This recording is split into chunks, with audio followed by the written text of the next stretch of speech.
Nosy Nancy's is a true crime podcast that deals with real life situations.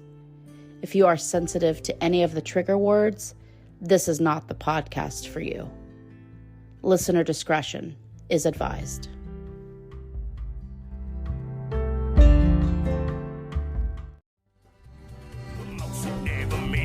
Position I'm in, somewhere between the sending and beginning again.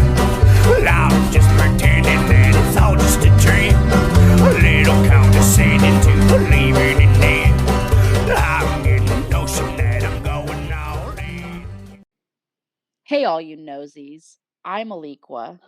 And I'm Jasmine, and welcome to Nosy Nancy's episode 6. Sixes for the...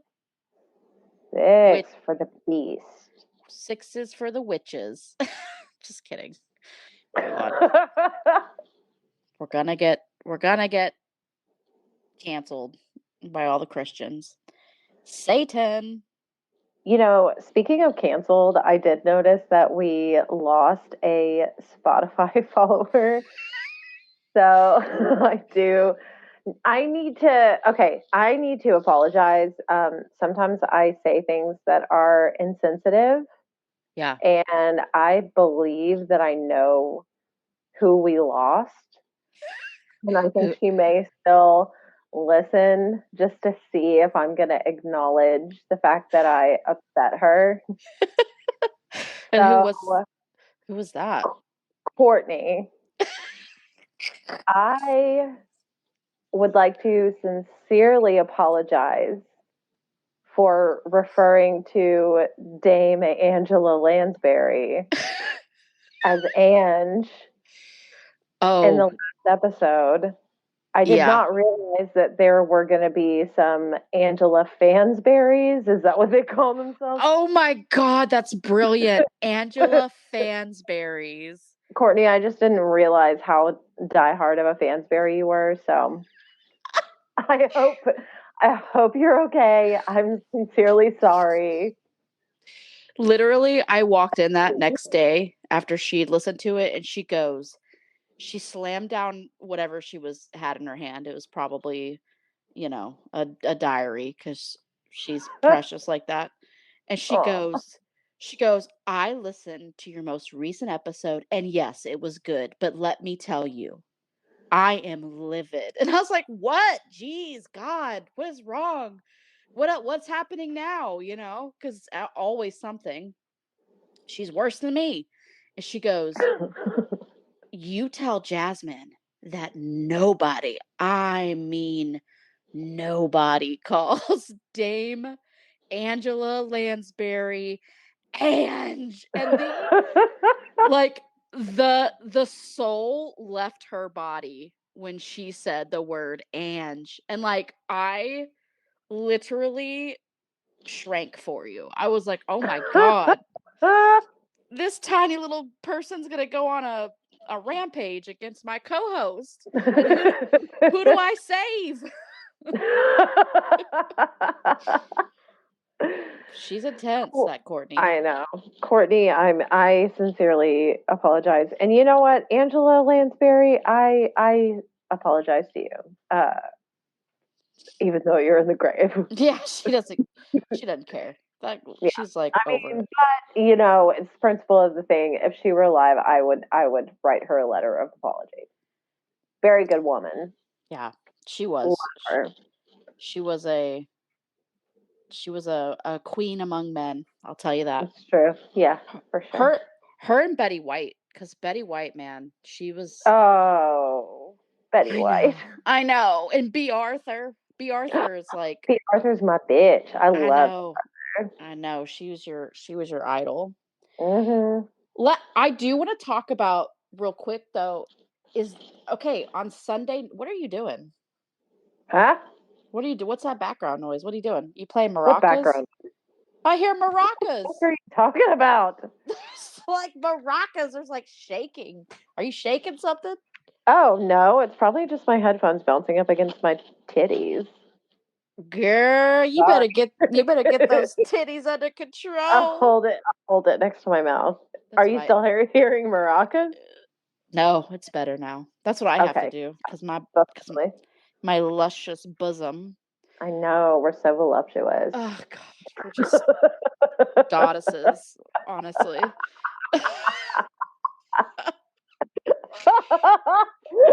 Can't I hope people don't take us seriously when we talk about stuff like that because, like, we are clearly making fun of ourselves, okay? Yeah, just don't worry about it. Um, so on Sunday night after we had like, after I got done editing, and there was another body found in Shoal Creek. Yes. Yeah. It's still being investigated. I haven't seen anything else No, what we do know so far, updated. though, is we do know that it was somebody in their 20s. And the Austin Police Department won't disclose if what the gender was, but I'm gonna bet my left tit that it was male. I'll bet my right titty on that one.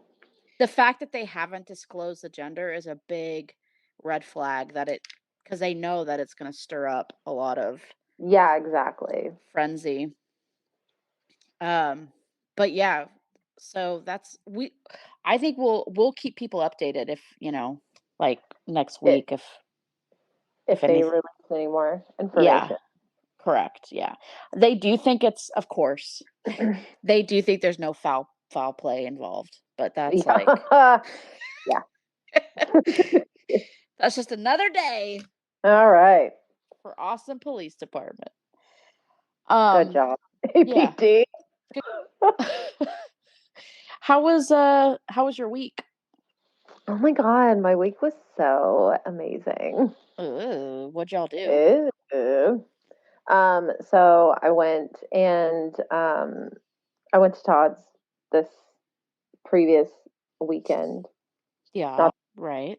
and I got to meet his like group of friends, and they were all so nice and so sweet. I had a really good time. I Oh, get nervous like meeting new people anyways, but especially like people who are important to Todd. I'm like, fuck, like I get so nervous. My anxiety is like skyrocketing.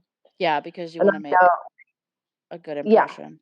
yeah. Yeah. And I know like whenever I first meet new people, I'm so fucking stiff and I know it. And I'm like, bitch, just get yourself together. Like listen.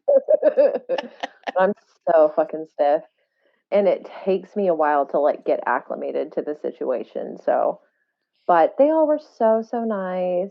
And I met his family actually this weekend. They're all so sweet. So it's been a very good week for me. Oh, that's good. That's sweet. What about for you? Okay, so the weirdest thing happened to me. Listen, so Ugh, right now I'm currently hosting the next revolution in my uterus. Okay, so I'm like, are you I'm like, pregnant? no, I'm just on my period. Oh, okay. It's like it's like World War III down there. You know what I mean? But so, like, I'm, like, extremely lazy when I'm, like, on my period, like, I just don't have any energy. So I'm Yeah, like it sucks. so on Thursday, I'm at home and I'm like, "Oh, I should I should order some food because I don't wanna get out." Also, by the way, it's, like, a million degrees outside here. I'm not really equipped to walk into Dante's Inferno right now, you know what I mean? Right. So I order this food and I know it's gonna take a while to get there. And then so I'm like waiting and I'm like fucking around on Facebook or whatever and laying in my bed, dying basically. And I get this phone call and it says unavailable. And I'm thinking, okay, it must be like my DoorDash guy who probably just doesn't want, anybody knowing his number. Right. So I answer the phone and they go, "Hey, I'm gonna be there in 10 minutes." And I'm like, "Oh, okay, cool." Like, wow, you could just text me that, but all right. And he goes, "You got the stuff?" And I was like, "What?" I was like, wait a second. This is DoorDash. You're supposed to bring me the stuff, right? And so I go, what stuff? And he goes, you know what stuff? Don't play with me. I'm gonna drop it off, I'm gonna come to you. You're gonna give it to me, and you're gonna get $5,000. And I was like, hold up, I just ordered What? some. Yeah, I was like, hold up, I just ordered some fucking wonton soup, bro. You know what I mean? Like, I don't know what the hell you're talking about. So I panic, right? Because that's what you do. That's what I do when I'm Yeah, I'd be fucking killing myself. I know. I'm like, "Oh god." So I hang up the phone. Now, I have 2 dogs, okay? For people who don't know, I have a pit bull named Bro who's 9 and is pretty much useless. All he does is lay around and like Good lick enough, it. bro. I know. All he does is lay around and lick himself, basically, okay? And then the other one I have is Mance. Yeah, it's Bromance is what their names are supposed to be for anybody that doesn't get it. And Mance is a Great Dane pit bull mix, and he's like my protector, right? He's the protective one.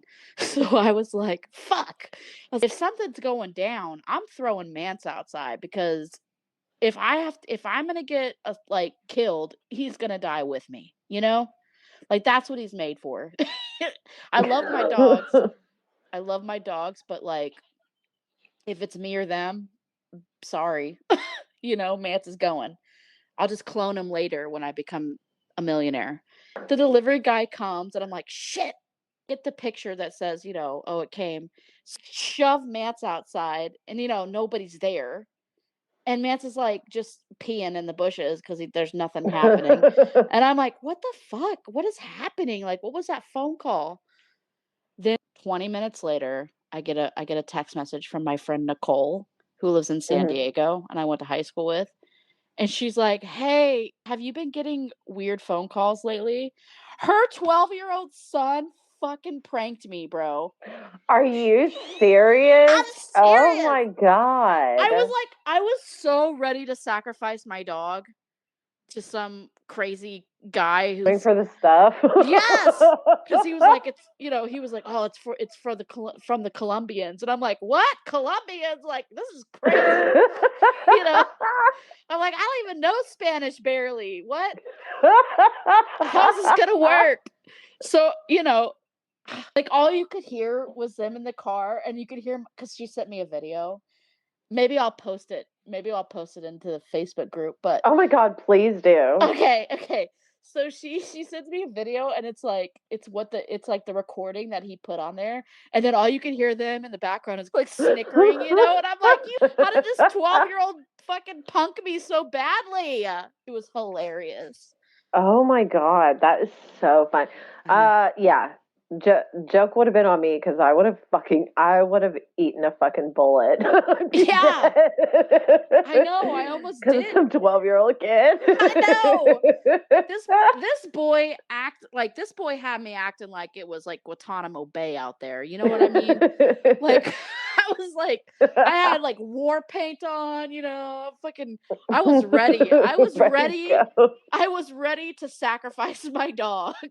No, he would have no, I wouldn't have done it for real, but I kind of knew it. Like how would they have known where I lived, But I thought it was just a weird coincidence that they had just did that when my fucking delivery guy was coming, Yeah. Perfect timing. I would be terrified. Yeah. I know. Somebody would have been going down, and it probably would have been me. Well, we can't call the cops because we know that they'll never show up. So yeah, that's true. But yeah, anyways, unless you want to be labeled a fucking accidental drowning, there's no point. Well, there was a bullet in her head, but I don't know. I think this might be a drowning. This looks like a case of the old accidental drowning. Yeah.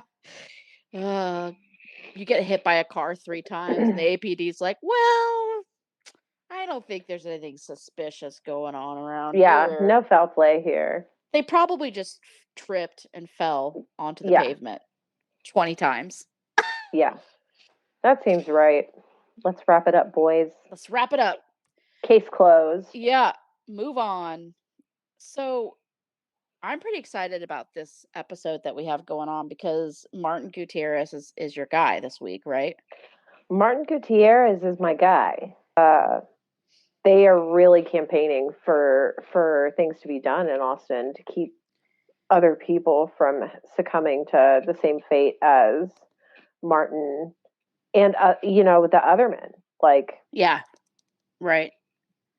and Mitchell Gutierrez has been doing a lot of podcasts and really trying to get out there and spread the word and showing how fucked up I feel like Martin's case, it was the first case that really kind of, especially I'm not going to go into it now, you'll just have to listen, but his case really showed how fucked up the the police and even just in it, the other people involved, as far as the investigations go, are just really kind of fucking everything up for everybody. Well, also he was as far as I know, he's like the first family member to really do their own investigation too. Like, yeah. So Martin went missing November 19th. So it was around and he was missing for a minute. So it was around the Thanksgiving holiday. mhm. So I'm sure that they had very little help, people not wanting to give up their family time to help search for the family member of someone else. So they ended up having to do a lot of legwork and investigation on the case. Yeah. Yeah. Themselves. He talks a lot about that on the podcast that he's been on. Yeah. So Martin was originally from Big Springs, Texas, and he was a graduate of Texas Tech University. So another smart cookie. Yeah. After graduating, he moved to Austin, where he lived with his brother and his brother's girlfriend. When he went missing, he actually was out with Mitchell and his girlfriend doing the bar stuff, and they were out with some other friends. Were they on Rainy Street? They were a few different places that they. So they were just having a night on the town. Yeah, they were doing a night on the town. Like they had dinner, and then Martin went off with some friends. Got it. So he had dinner with his brother and his girlfriend, and then he decided to split up and go with his friends somewhere else. Yes. So Martin was found floating in the water near the area that he was last seen. They did see surveillance tapes of the area that he was in. So he was found near that area in Lady Bird Lake almost a week after he went missing.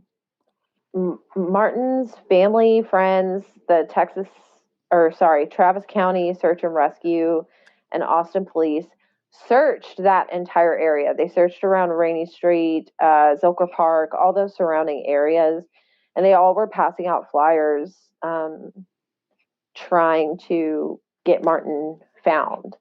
Right. They even offered a $10,000 reward for any information about what had happened to him. I heard on a podcast with Mitchell Gutierrez that they also had deployed an aerial search. Yeah. Do you have that on your notes? Because I don't want to interrupt you if you do. Oh no, I don't. I wasn't able to find exactly where that was, but I do remember listening to something where they did have an aerial search. Yeah. They did an infrared, I think. Correct. So they did this infrared search of basically all of Lady Bird Lake from Rainy Street to 35 basically, and a little bit past that. And they didn't see anything. They told Mitchell multiple times that he was not in Lady Bird Lake, is what they had said. Yeah. So when Martin was found, of course, APD was like, "Hey, accidental. No foul play, no nothing." Right. According to the toxicology reports, Martin was intoxicated, but there were no illicit or prescription drugs found in his system. He was 5'8" and he weighed 160 pounds. And according to the chart that I found, Right. We're basically, listen, like at this point, we're basically like medical examiners. I know, So, like, go ahead and hire us, Travis County, because you yeah, need help. you do. But according to the chart that I found, a man who is 5'8", 160 pounds can have about 4 drinks within an hour to get drunk. According to Mitchell, too, they would go to the gym like 7 days a week. Yeah, they were really like into pumping that iron. Yeah. And they were very, very big on the gym. Yeah. They were very, very routine people. Gym goers. So you could see, like, in some of the pictures of Martin Gutierrez, he was pretty buff. He was a big buff guy. I mean, Yeah. 5'8's not super tall, but he was big. He was girthy, you know? Right. Yeah. He was a strong boy. Yeah. Since his family members were mainly the ones having to go out and perform the search and stuff for him, they did find out that he visited the 2 bars. He visited Lester Pearl and the Alibi. Right. According to his bank records, he had purchased 1 drink at the Lester Pearl. Lester Pearl is owned by Bridget Dunlap. There she is. That's your nemesis, Jasmine. That's my what are you doing, Bridget? I want to know. You're up to something. Bridget Dunlap. But according to his bank records, he purchased 1 drink at the Lester Pearl. And then they moved on to Alibi, which is a bar, like, I think it's next door. It is, yeah, it's real close. By the time Martin not Mitchell. Yeah. By the time Martin got to the Alibi, they said that he had already been overserved, and the Alibi refused to serve him anymore. So yeah, and Mitchell said that, like, on the tape from Lester Pearl to Alibi, he was acting like his gait was all the way off. Yeah, so whenever they were performing the search, they had asked both the Lester Pearl and Alibi for surveillance tapes from the day that he was last seen. The Alibi had no issue giving the video. Lester Pearl was argumentative, and when they did produce the video, it was video for the wrong date. Oh my God. So whenever they went back and said, "Hey, this isn't the right date," Lester Pearl was like, "Oh, well, yeah, don't know what happened to the date that you needed, but it doesn't. We can't find it." And basically, like, they destroyed the day that. Yeah. So Lester Pearl refused to give Mitchell Gutierrez physical evidence, yes, of his brother's disappearance. And then when they finally did, because I think it took like a week. It took like a week. Yeah, it was a week for them to. They were waiting for Lester Pearl to get their shit together. And then it was the wrong date, and they completely destroyed. They taped over the original, the evidence that had Mitchell on the date that they needed. That is insane to me. Why would they not? So to me, that sounds like they were covering their ass, basically. No, that's what I think too. Quite honestly, because, and this is where, like, whenever we get into Jason John, we'll hear this too. This is where the businesses just have the cameras out, but it's like just for fun. It's like for decorations, because this shit doesn't even work. Right. So the surveillance footage, when you're trying to gather the information, it's like one building will have working surveillance that covers a certain area, and then all the surrounding buildings don't cover shit. Like, or the shit's like just off. Do they? And That's so funny to me because, I work at a bead store for 2 days of the week, and, I've been there for that's how I met you was we worked next to each other, yeah, back in 2008. But, Greg has, we don't have a big budget. It's a uh-huh. family-owned business. He doesn't make nearly as much as I would assume any of these bars did at any part of in Austin, like, Right. especially on Rainy Street. Like, they have got to be making enough money that they could install great security systems, Yeah. and for them to not have it is just mind-blowing, and especially the city of Austin, because when ACL comes to Austin, or like when we have ACL, when we have South by Southwest, that's millions of dollars we make a year off that. Yeah, exactly. There is enough money in the budget for them to spend on surveillance in our city. Austin is a big fucking place. There's a lot of crime that happens in Austin. Well, not Uh, just that, but it can prove that the police department is in the right. If these are all accidental drownings, that could help prove their yeah. case that they are. It doesn't make any sense to me. It's like it's mind-boggling. Yeah, no, I completely agree. I mean, you would like to think, especially in such a tourist, like, you would like to think that you're safe going, especially like this day and age when like there's all these mass shootings and there's all this fucking shit going on. You would like to think that you could go out and at least have, like, if I die, I'm probably not everybody thinks like this, but like, Right.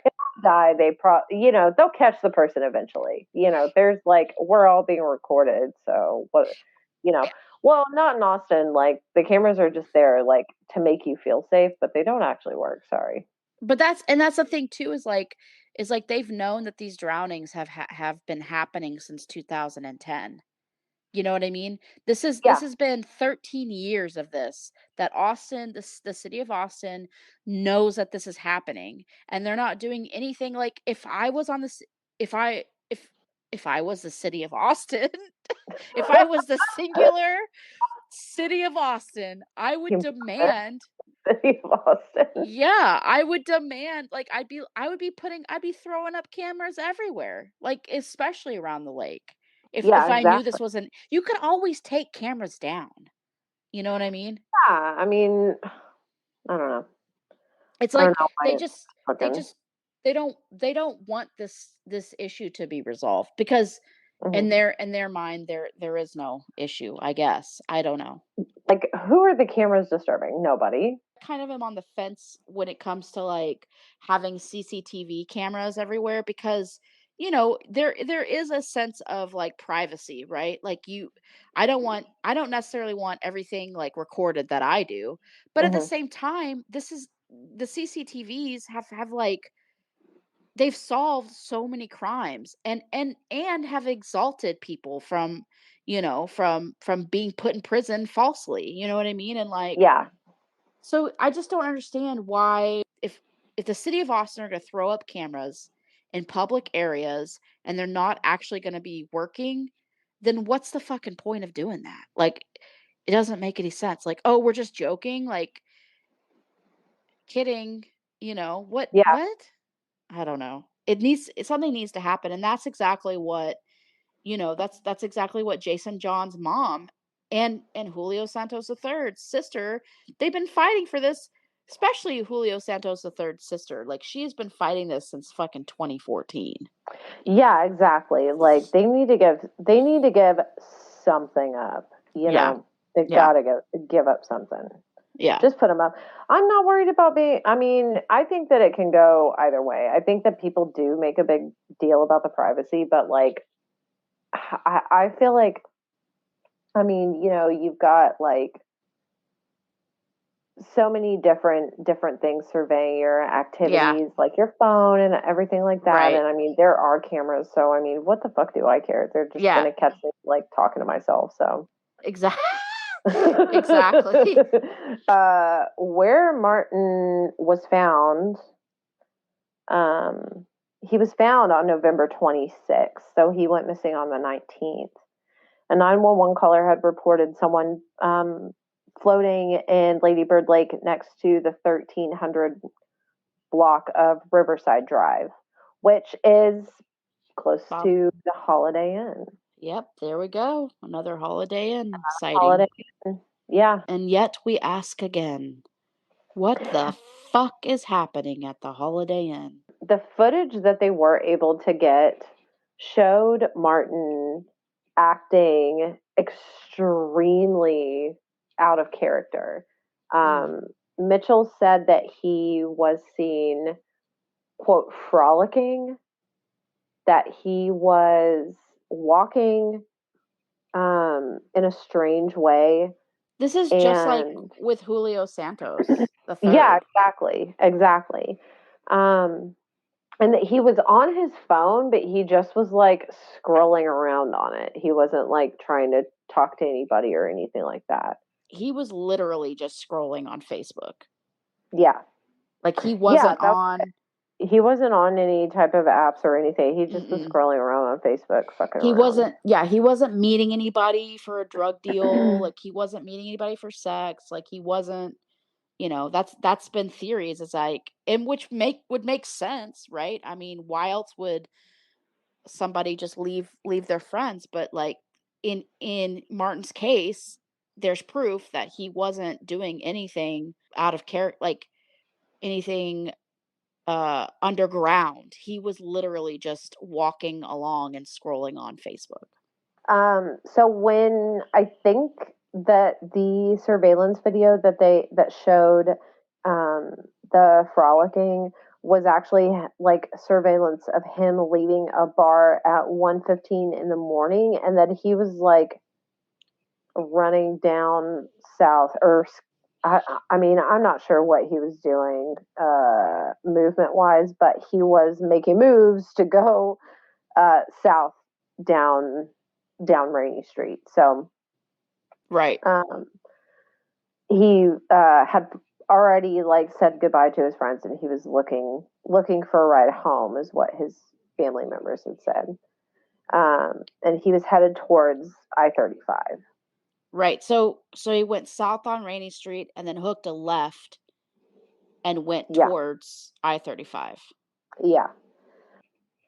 But the last surveillance of him alive was from the towers at Town Lake. That was the last surveillance that they got of him. Yeah, he was walking along, he was heading eastbound, walking along the lake's edge towards 35. And so the towers on Town Lake, my cousin used to have a condo there, my cousin Steve. Cousin Steve. Yep, cousin Steve. And they're like these tiny little condos before, they were like the first set there. Their video surveillance is like real. And that was the last they saw. The last one. Well, I'm glad that you know that, because I did not see the towers mentioned anywhere. I only remembered that because cousin Steve lived there. So I was like, oh shit, that's where Steve used to live. Cousin Steve used to live there. Yep. Who probably will never listen to this podcast, but that's okay. Get your ears on. Cousin Steve. My dad listened to it and he was like, you cuss too much. And I was like, God. Nothing I do is ever good enough, Dad. Fuck. No, I'm just kidding. Fuck. So the autopsy report showed that, they determined that Martin's death was, of course, drowning. Right. Accidental.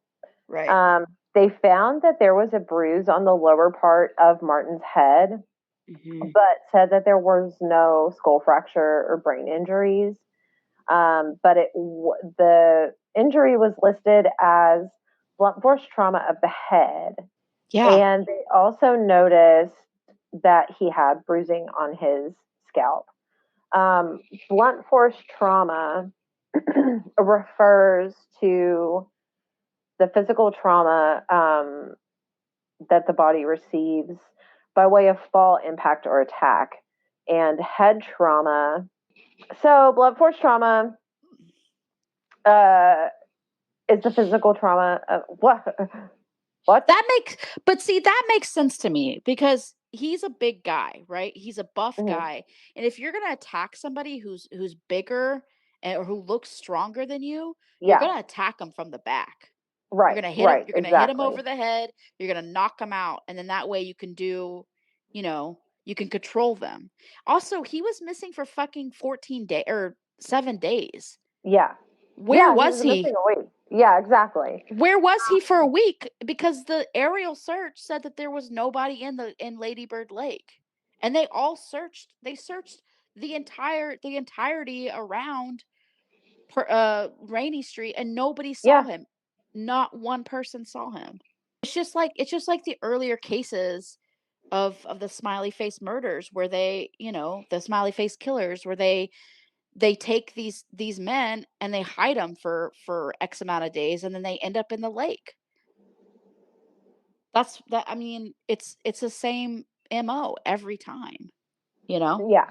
Yeah. No, it's the truth. I mean, because the Austin guys are missing for like a few days usually. Martin's, I mean, the only one that we've gotten into who was missing for a week. Yeah. Yeah, So, he was missing for the longest so far. so anyway, back to what I'm talking about, which is the autopsy. Sorry. Sorry. Sorry.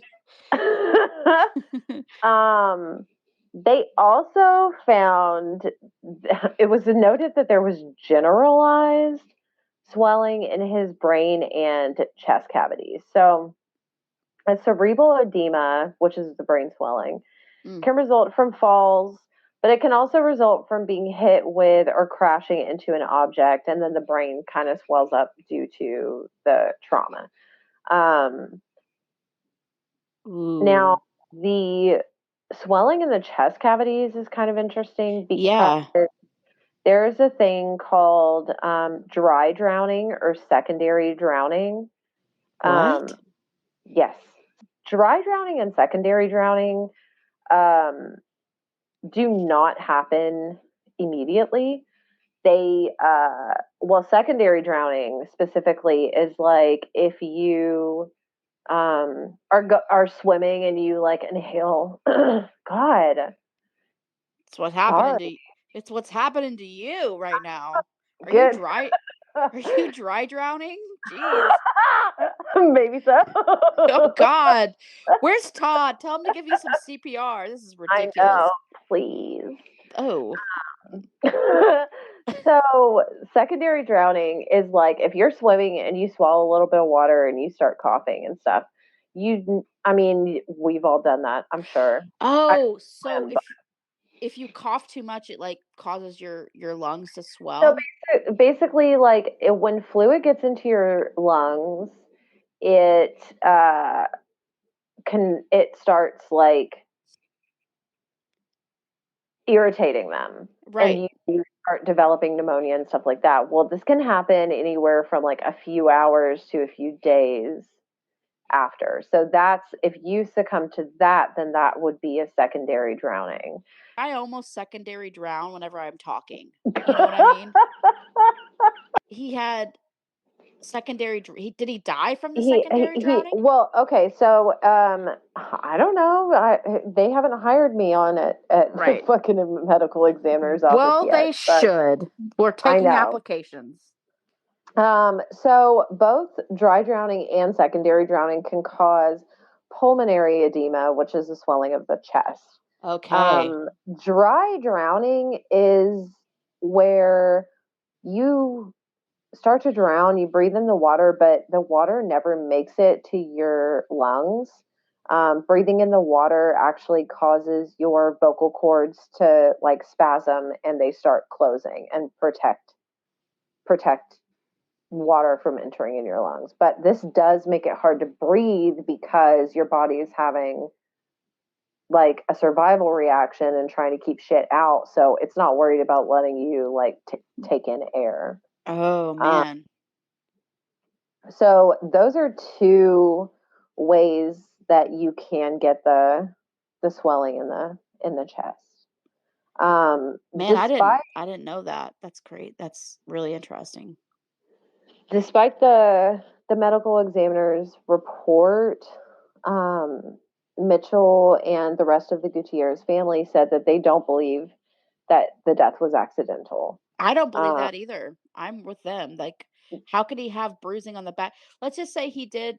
First of all, if he did fall into the water, like to hit his head, the thing is that like Lady Bird Lake is pretty deep. I mean, it's not like super deep, but it's yeah, pretty deep. And if he would have to sink pretty far and at a fast rate to hit his to head hit at a the rock. For yeah, at the right. I mean, obviously that's not impossible, but like it seems pretty improbable when we this is what we know for sure.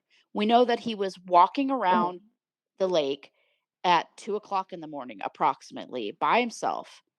There's a lot of weird things that are happening around Riverside. We all know that. If you lived in Austin, you know Riverside is not the best place to be around. So like Yeah. we do know that he was there alone. We do know that it's possible, it's probably more possible that he got attacked and then was dumped into the water because at a later date, because where the fuck was he? Where was he for 7 days? Um, so Mitchell explained that a doctor with the medical examiner's office had told him that because his body had been underwater for so long, that and his body was breaking down, that it was possible that if other substances were in his system, they had already been processed and released. Mm, So that's according to the medical mm. examiner. Um, So and that's why the because it took toxicology report didn't show Well, anything. plus the toxicology report, like they're not testing for all fucking drugs. They're just testing for whatever they want to, Right. unless you Exactly. state specifically you want tested for certain things. Right. But because it took so many days for Martin to be found, Mitchell said that he's felt like it still was a possibility that he was just in the water for so long that it skewed the autopsy reports. Your skin's falling off, man. Like your skin's falling off, like you're all bloated and chunky and you're discolored. So it's hard to tell like what's a contusion and what's just fucking I mean, Right. look at Patrick McNeil, like he's very clearly been burned, Right. and Right. they're like, oh yeah, just water, water Yeah. decompose you like that, He, you know. I understand. So they said that they saw the bruises and stuff, and like the brain swelling and the chest cavities, like swelling in the chest cavity. I can understand them seeing that and everything, but um, and they determining that it's a drowning. determining that it's a drowning or whatever. But the blunt force trauma, so they don't typically like bring out family members onto the scene, but in the case of Martin, they wanted to see if it was him. So I did find they brought his mom out to identify him, but she didn't even know like if that was her son or not. So Really? yeah, Because of decomposition, or yeah, I mean, I guess.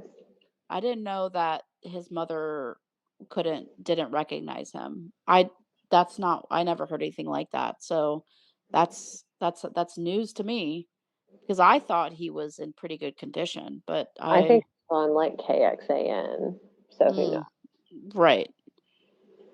Um it's a very sad Martin Gutierrez is, his whole family has really like backed him up and like and really fought for the truth to come out with him because Yeah, originally they didn't talk about the contusions on the back of his head and the bruising and stuff like that. That they didn't start talking about that until after Mitchell came out and was talking about his brother's death, yeah. basically. So you About kind what of all they had to go through to get the fucking evidence and yeah, yeah. yeah.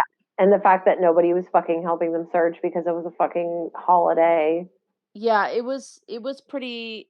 I mean, if I was them, I would be very upset. So, Yeah. um and rightfully so, you know what I mean? So, Mhm. the fact that Mitchell Gutierrez and his wife, because his wife was really, did a lot of this too. She did a lot of interviews as well, but they Yeah, really advocated for him, and they're advocating for the other families whose sons have all, been found in the same way. So, yeah, man, and they, thank God for them because like they really hopefully with hopefully our podcast will also like make ripples. We just need more people to like kind of get on board with it, but you know if and get over that we cuss so much. yeah. God damn it. But hopefully we can really make the city of Austin be like, damn, maybe we should, I don't know, do something. Yeah, maybe you should, Austin. Yeah. Well, that being said, you want me to do mine? Yeah, let me hear about your guy, your surprise man. Who So is his your surprise so his name is Tommy Booth, and he was a 24-year-old from Delaware. Um Delaware? yeah, on January 19th, 2008, 24-year-old Delaware native Tommy Booth went with a group of his friends to a bar called Bootleggers in Woodland, Pennsylvania, to celebrate one of their 21st birthdays. So the thing about the Northeast and New England is that everything is so close. So they can go to another fucking whole state and be like there in like 20, 30 minutes. You know what I mean? Oh, yeah. It's not like Texas where we have to like, it's Travel not, for hours. yeah, it's not like the Oregon Trail whenever you have to just go to Houston. Um, At some point in the night, the majority of his group, oh, so by the way, so this was a big group of people. This was like 6 guys, 3 girls, and Tommy. So Okay. there was like 2 Plenty or of, 3. What? plenty What'd of you say? people there. Yeah, plenty of people there, but it was like 3 carfuls basically. Oh, But at some point in the night, the majority of his group were kicked out of the bar for smoking weed, and they made their way back to Delaware. So Tommy and one of his friends stayed behind, and at the bar's closing, Tommy's friend couldn't find Booth. okay. Um, That's f- scary. it is scary. So the way that the bar is that there is a small creek, or actually it's not that small. It's pretty long. It runs for like I think like 30 miles, but um there's a creek behind the bar, and it's called the Ridley Creek. It's not a deep creek, it's a long creek. How deep of a creek is it? Do you know? So where Tommy's body was found, um which was about 100 yards away from the back of the bar, it was about a foot deep. It wasn't deep at all. Okay. I'm getting ahead of myself, but I actually saw the pictures, and I can't find any of the pictures online, and I tried to take a screenshot, but it like was just black, so I guess it has like some kind of like screenshot protection thing on the video that I watched, but um you can see with you can see the creek very clearly, and it's like like his body was laying like face down, but like it was like 2 or 3 inches in the water. That's it. Everything else was like his back was completely above water. So it was very, Really? very, yeah, it was very, very shallow. Um, so 14 days later, the body of 24-year-old Tommy Booth would be found face down in the shallow creek, 30 feet from the back door of the Bootlegger Bar in Woodland, Pennsylvania.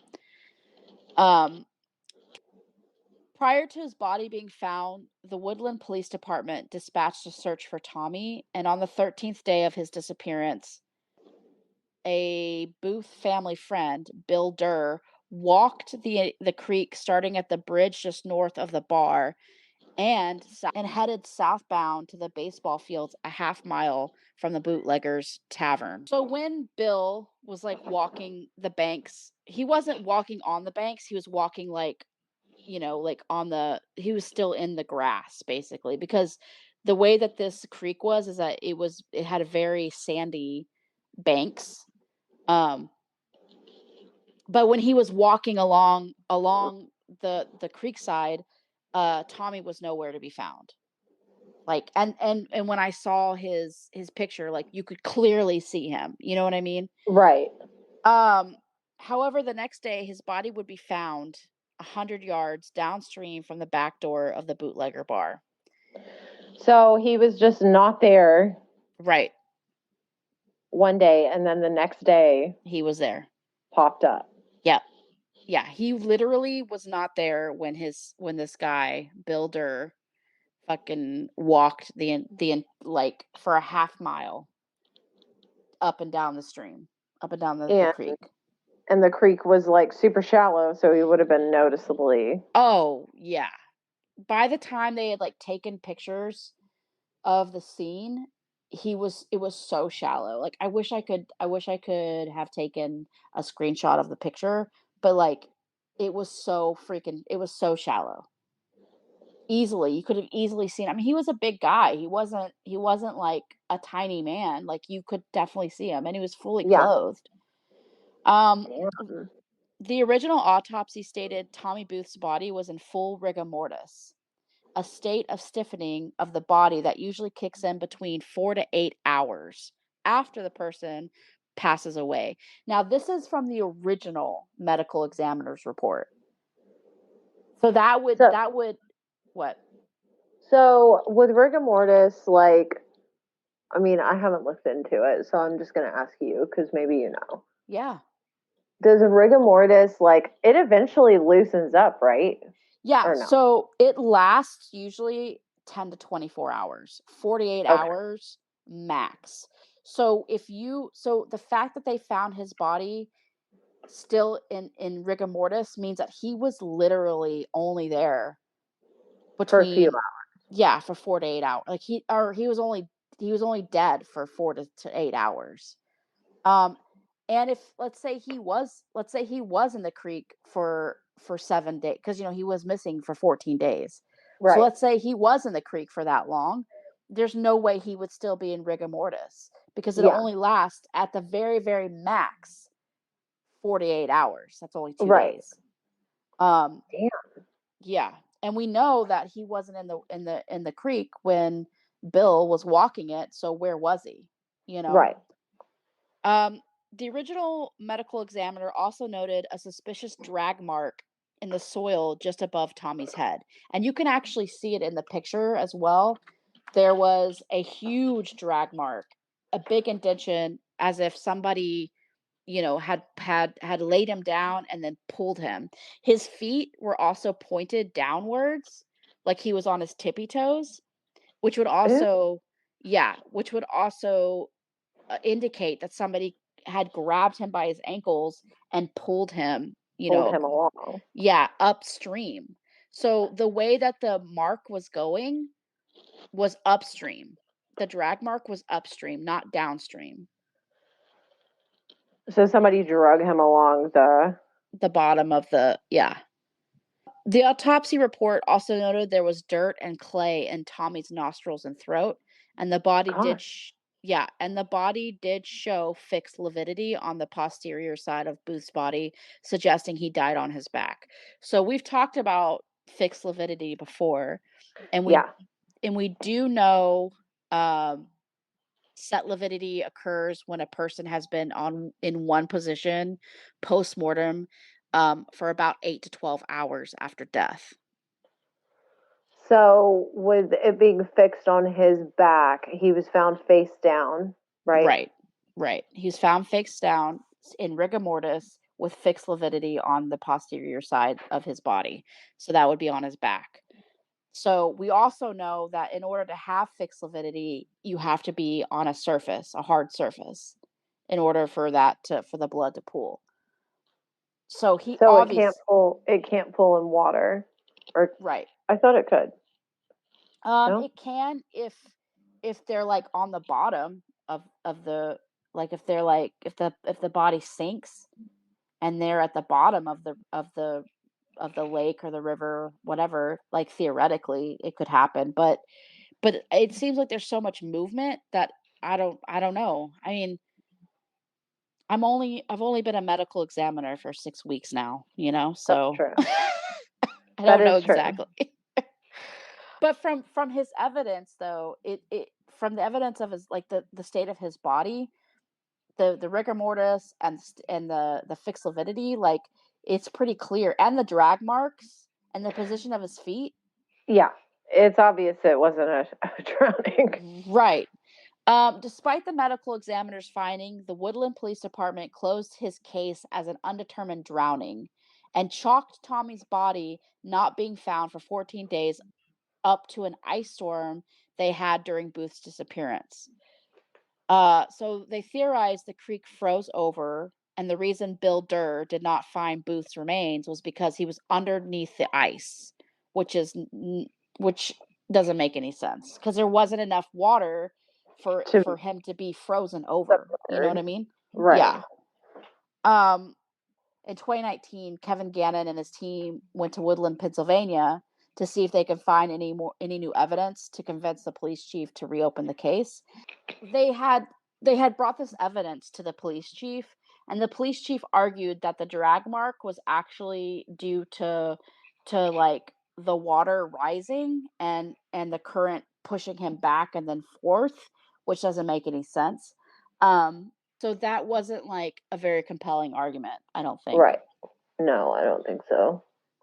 When inspecting the bootlegger bar, which is now in an abandoned building, they noticed in the back of the bar was two doors. One led outside to the backyard where the creek was, Mhm. and the other led to a basement. Neither of these doors were visible by the cameras the bar had installed in 2008 when Tommy went missing. Um, Really? yeah, you couldn't see either of the doors or um, anything around it. Yeah. Martin and Tommy are so similar so Yeah, far.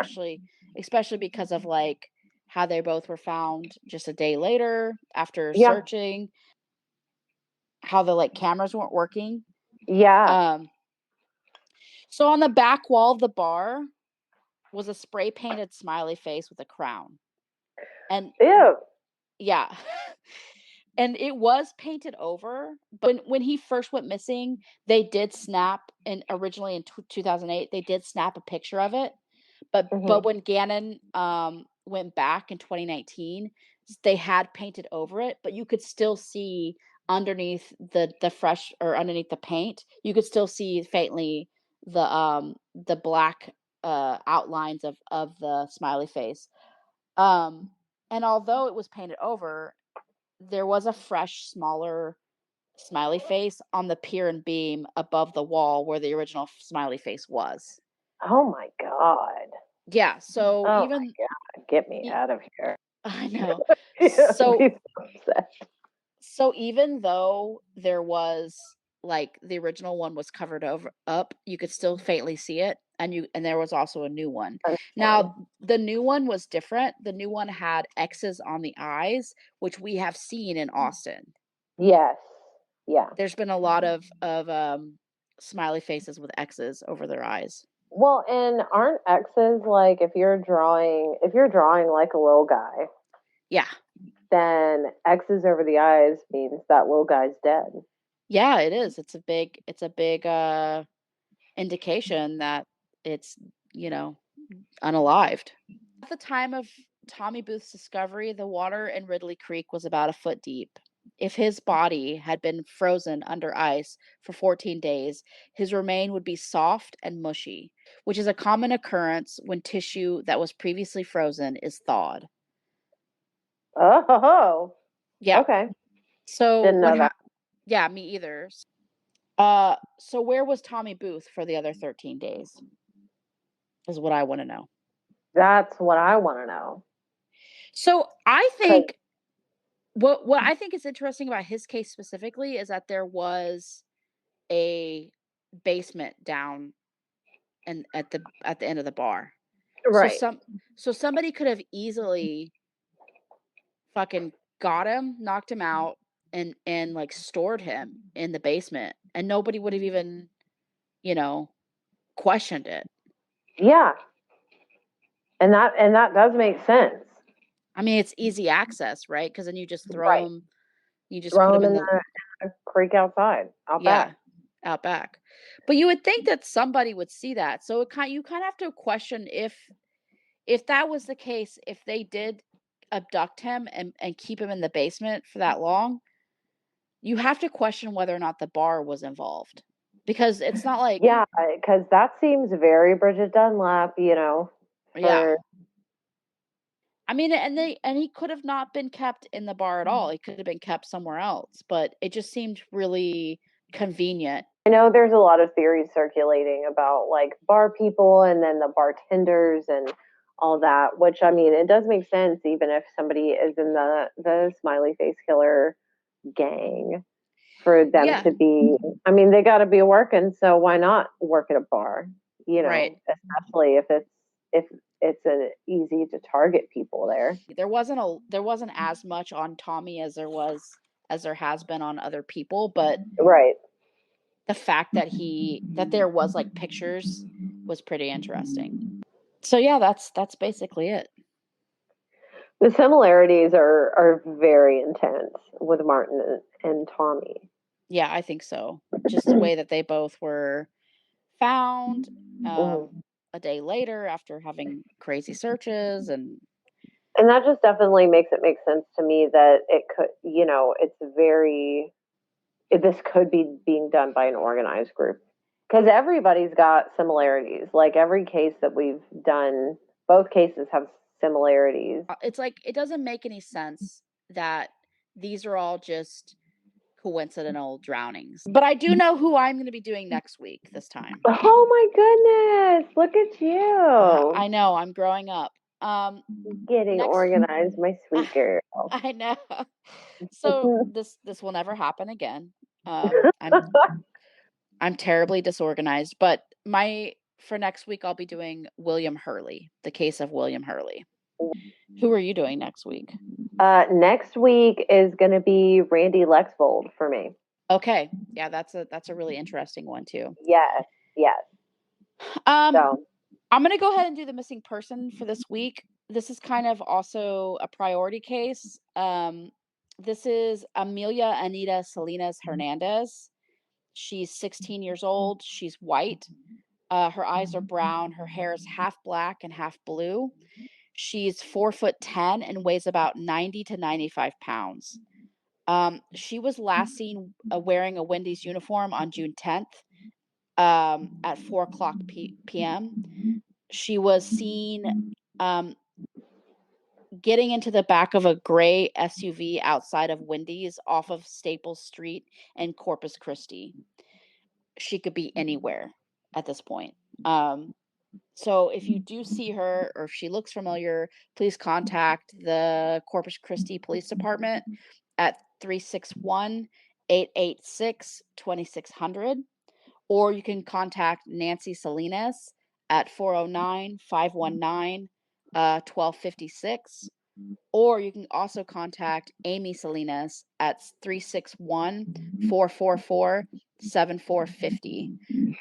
She is underage, and they don't know whose car she got into. So please contact if you know any information or if you think you may have saw her. I mean, look, she is pretty distinctive because she is so tiny, but also because she's got blue and black hair. Yeah, yeah. Okay, so we'll see y'all next week. Wait, what? Wait, Oh, what about all of our yeah. clubs? If you do want to follow, if you do like this podcast, we would appreciate you following us on Instagram at Nosy Nancy's. or you can join our Facebook group, which we would love to have you. It's Nosy Nancy's podcast. Just send us the request and we'll accept you immediately. Yep. No big deal. Also, we have a TikTok now, which is also Nosy Nancy's podcast. And I made sure this time. It is. Even though I'm running the freaking TikTok. running the TikTok. I know, I don't even know the fucking name of it. Are getting pretty good hits. Yeah, yeah, we're getting a lot of views on those. So hopefully, so if you are following us on TikTok, if you don't mind sharing, getting the word out, that'd be pretty dope. That's all I'm saying. We also have a Twitter, which nobody uses. Don't. And we are still looking for listener stories for this season. Next season, we're going to probably be doing something different. But you can email us at noseynancies@gmail.com. That's NOSEYNANCIES@gmail.com. We'd love to hear your stories. Please. Anything really. I mean, Yeah. did you drop something today?